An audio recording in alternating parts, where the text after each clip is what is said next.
ایشون آقای ریچارد بایر خلبان آمریکاییه. ریچارد سال 1929 بر فراز قطب جنوب پرواز کرد و در حالی که همه چی داشت خوب پیش میرفت یهو موتور از کار افتاد و ارتباط رادیویی ریچارد دچار مشکل شد.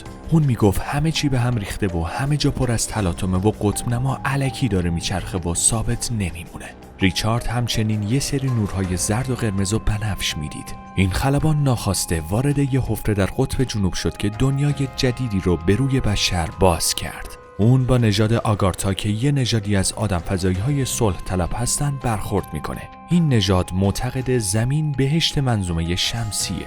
وقتی ریچارد فرود میاد چند نفر به سمتش میان و با احترام اونو سوار یه شیئی میکنن که با سرعت اونا رو به شهری که از کریستال ساخته شده میبره. و اونجا ریچارد با ساختمونی روبرو میشه که معتقد توی عمرش همچین چیزی ندیده. اونا با مهمون نوازی تمام ریچارد رو به سمت یه در بزرگ میبرن. وقتی در باز میشه یه نور خیلی زیادی به چشمان دریا سالار میخوره. ریچارد وقتی چشماش به نور عادت میکنه موجودی میبینه پر از زیبایی و پر از جزئیات و مبهوت اون میشه.